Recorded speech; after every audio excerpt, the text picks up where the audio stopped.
button wasn't pushed. And so we're grateful. It's amazing when you're not on, and then people are like, "Where were you? How come we didn't see you?" I'm like, wasn't meant to be. So we've been talking about Advent, yes, for these last 4 weeks. And we started with hope and faith, and we started with, then after hope and faith, the second week was peace, and then we did love, and we did joy. And what I know, that all came into one big happy celebration on Christmas Day.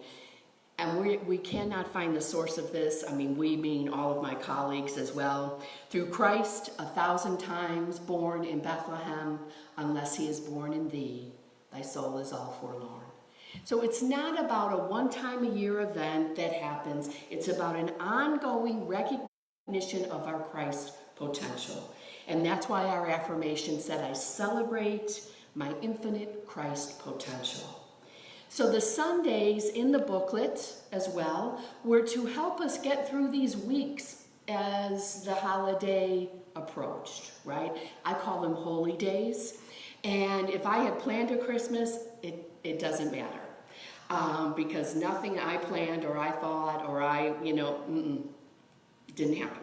So I was able to be with some family. One of my little grandsons got sick, so they couldn't come, and then something else happened over here, and all of that. I did get to go to a Christmas Eve service for a church I used to be an interim for, and see, there's nothing better than seeing the growth that has happened when you've planted those seeds. And we talk about that on the board all the time. Why are we doing what we're doing? We do it to plant the seeds. We don't know when they're going to come to fruition, and it doesn't matter. We don't have to know because God knows. So to witness that and to be there was fabulous, and to be with my family. So Dave is going to come up and talk to us for a moment, or 5 minutes, 10 minutes, however long it takes him, to tell the story about using this Advent booklet, using Advent as a way of getting through a situation that didn't appear to be pretty. Dave, please. Lisa, if you want to come up for support, okay? All right.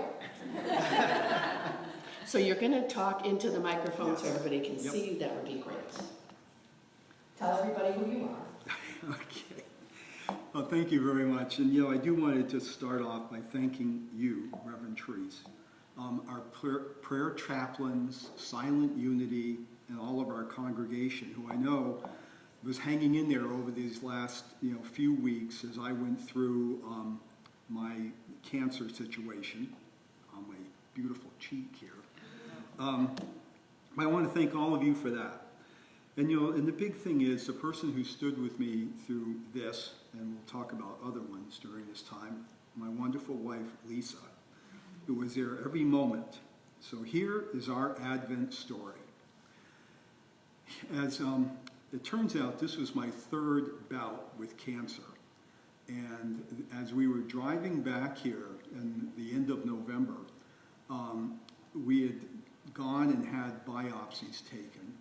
By the way, all three of my cancers, the person who has diagnosed them is Lisa. She knows me so well, and I'm sure many of you guys can, go with me on this. I thought to myself, hey, I'm a typical guy. I can't believe I could have cancer. Oh, come on, I'm okay.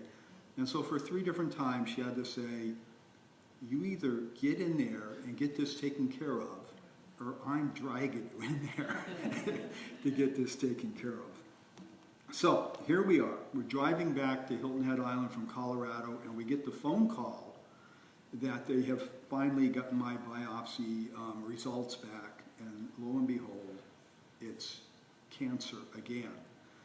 And this particular left cheek, the second cancer I had, was there with melanoma. I went through 4 different surgeries on that cheek to get rid of the melanoma. And we really, after the 4th, with the doctor we had there back in Colorado, we thought, we had gotten all of it. But now this happens again. And so it's the third time to have cancer and is going to be the fifth operation on his one cheek to get rid of the melanoma. So here we are, and we're driving back, and our surgeon back in Colorado could not take me until probably the end of January. And we got here, and at first we were like, okay, we can wait, and we can go back again. And then we talked about it and said, you know, we really need to get this taken care of. It's nothing to mess around with. It's, you know, the third cancer you've had, so let's get rid of it. So we went looking for a surgeon locally in this South Carolina area, found somebody who we felt would really be great, and then, you know, we had that, and we said to ourselves, you know, it's so important to get rid of cancer. And as we kept talking with each other, we obviously came to our church on December 1st. And as Therese said earlier, what we spoke about on that day was faith and hope. And as Lisa and I got back home and really started talking through my situation, our situation, and, you know, what we had learned that day, it became obvious that, you know, what we needed to do was focus on, we have faith in this surgeon that we had found. We have faith that this person is going to be the one who's going to make this go away forever. And that was our hope. The hope was that we could be done with this cancer forever. So off we go the next week to have my surgery. And we'd never met this surgeon until, you know, I'm in the operating area. Lisa's there with me, and he comes, and, you know, it just seemed like he really knew his stuff. And the most amazing thing was, our hope was that this would be, you know, we'd never have this again. And he said to us, he said, my goal today in this surgery is to make sure you never have to come back. And it was just, whoa, you know. So back we came, and I'm sure many of you remember I had this huge bandage on my face. And we now come to, you know, December 8th. Obviously, it's very worrisome. You're wondering, you know, that big bandage had to be on there for a week before they could go back and take it off, and you're just so worried about what's going to be. Is it going to be gone, or who knows what it's going to be? So we came to December 8th, and we spoke about peace. And again, Lisa and I went back together and spent time focused on that and said, you know, what we need to do is, we're at peace with how this has gone, and we're very much at peace on how it's going to end up. And it was the classic, let go and let God. There it was. And that's one of the times when I said to Therese, I said, I just got to tell you this, because it has been so amazing to go through this and be able to use what we're learning in Advent to help us get through this. So it was really pretty amazing. And you know, the worrisome part was, the doctor told us it took over 60 stitches and a skin graft to put this cheek back together. So, you know, it was concerning, but hey, it obviously, we've come through it very, very well. So continuing with Advent, you know, we spoke about joy and love. And as I've recovered, and the big bandage came off, and everything looks good, and I've had little bandages on until just this week I could take those off. And, you know, joy and love were the two things that meant so much to me after that. And what I did was, you know, I just thought to myself, you know, I see joy everywhere as I continue to recover. Joy is having a walk on the beach. It's going like we did the other night to go see a sunset. It's really taking time to be and talk with our family about our situation. They've been great about checking in on me. And most of all, being with Lise and doing things with her. And then we have love. You know, love is having God within me and also within everyone that's here. He's there with us. He or she is there with us. You know, and so one of my personal things that I've taken up since this all happened was I'm sharing my love with everyone I meet with a smile and a greeting. I mean, I focus on whether I'm in a supermarket or I'm out just walking on some of the trails, and you run into people. Everyone I see, my goal is I'm going to smile and I'm going to greet them. I'm really focused on that right now, to share that love. And most important is sharing that love with Lisa. Without her, I wouldn't be here. So, that's our story. Thank you very, very much. It's wonderful to be with this congregation.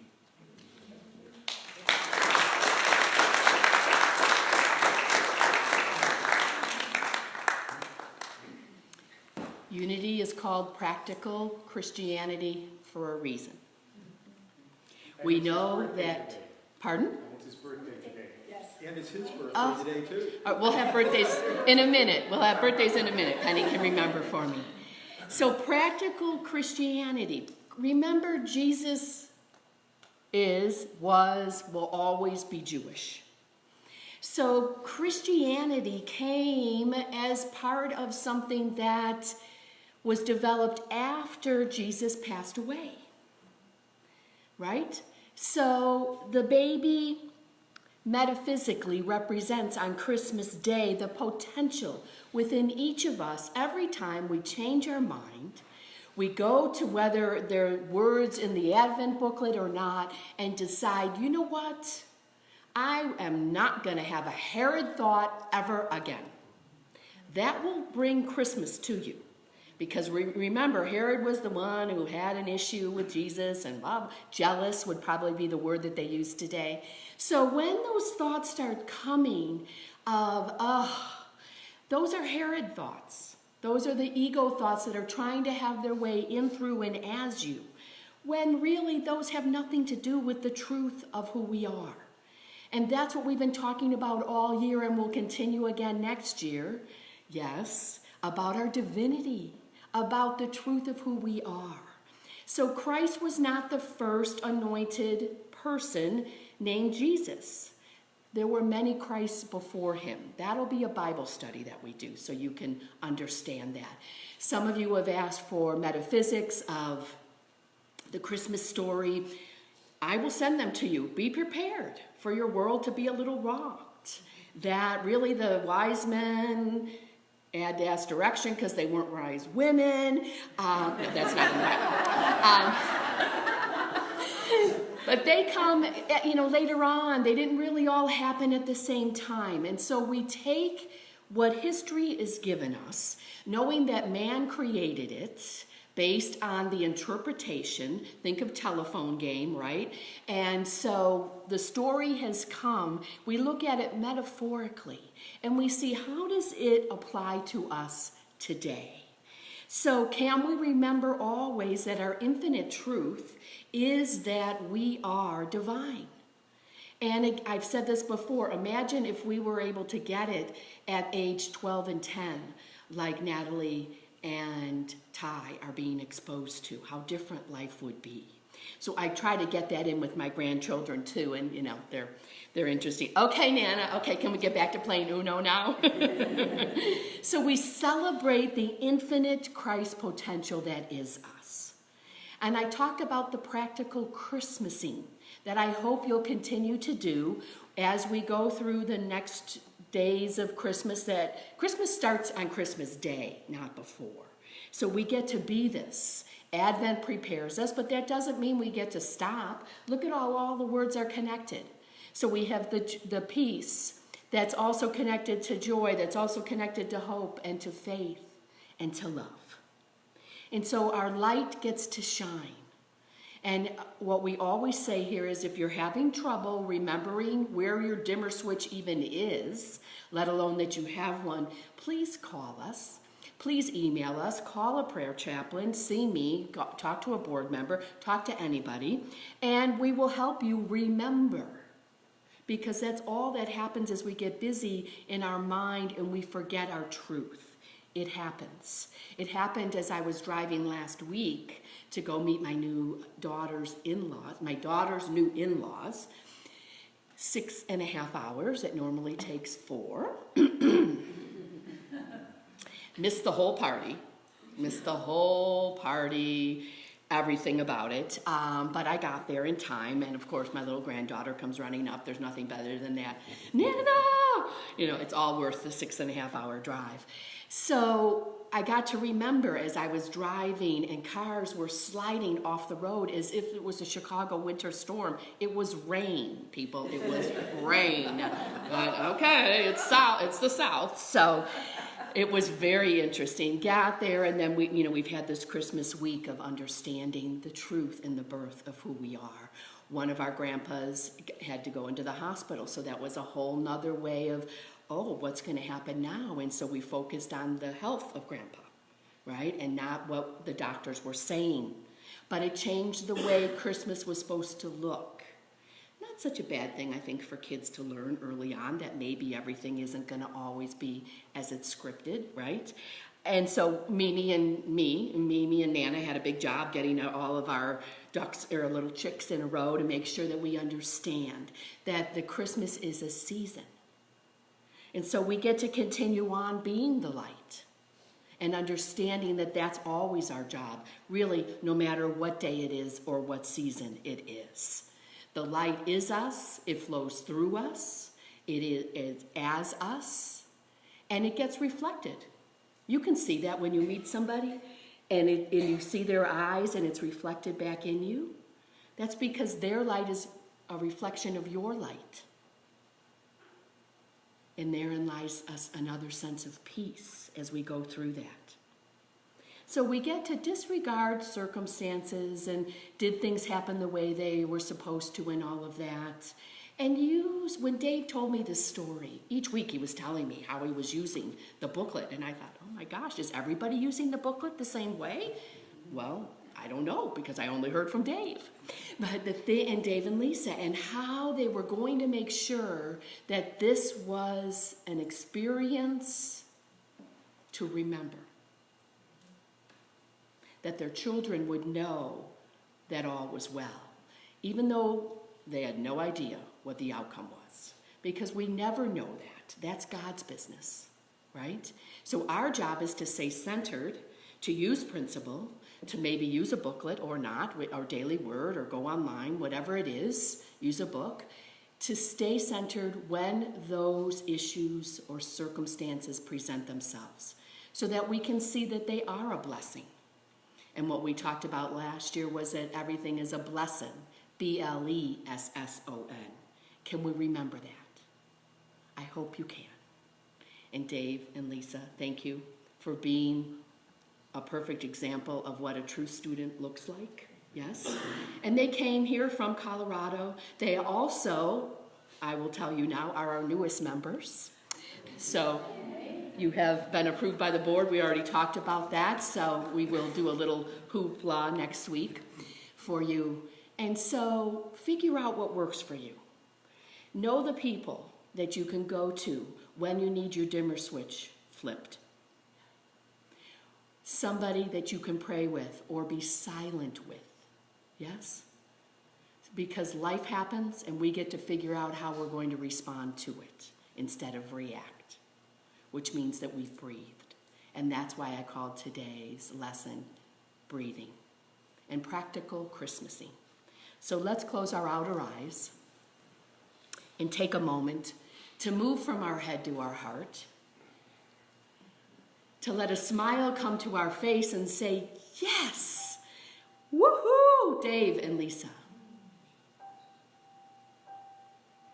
To know that each time we give our situation that's less than anything great to God, something, somehow, will bring peace to our life. It may not be the outcome, but how interesting that Dave's doctor had the same thought that Dave and Lisa had. Let this be our last. That was their affirmation. The doctor's goal was the same. So we don't get caught up in the words of what it is that we're affirming. We just allow it to be.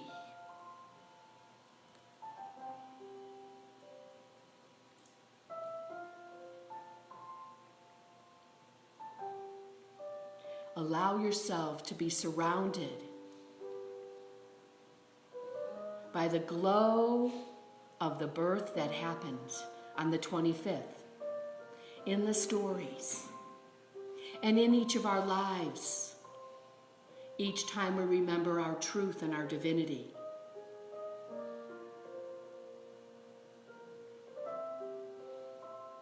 I might often say to people, watch out, your Christ potential is showing. And that always brings a smile to somebody's face and helps us get out of whatever it is that might be bogging us down.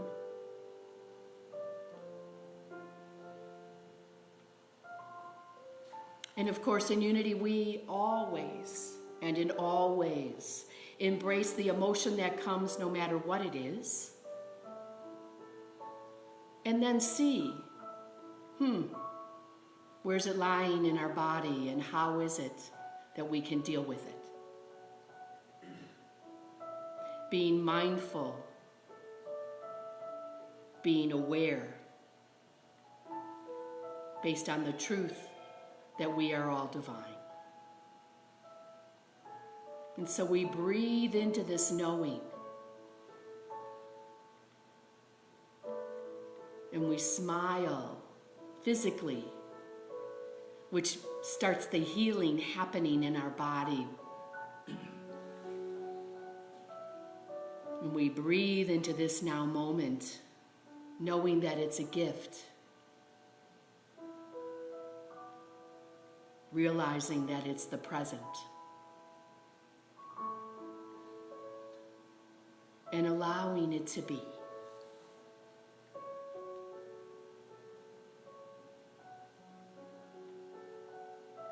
And this week, as we anticipate the letting go of 2019, and the anticipation of our intentions for 2020,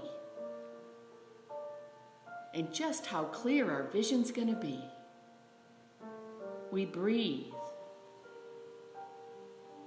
and then we breathe again.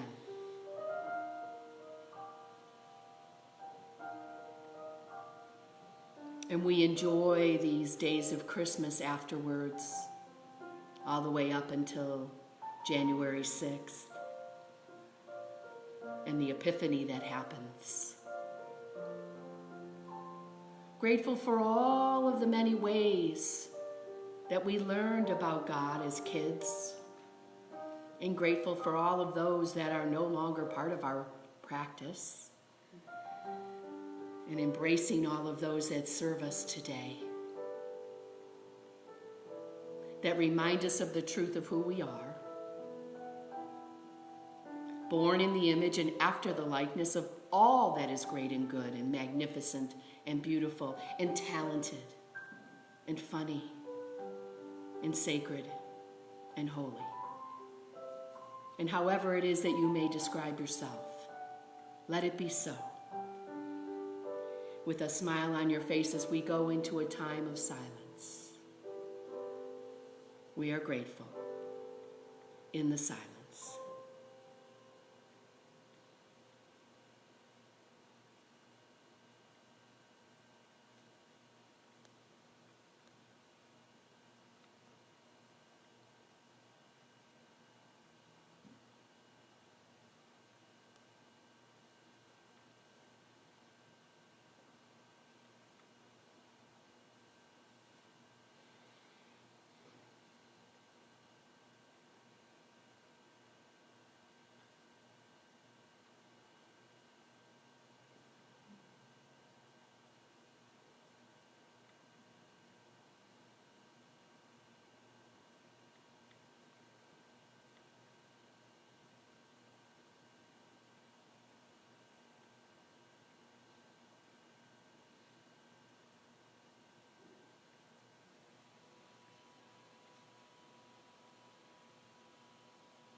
And as we affirm that we will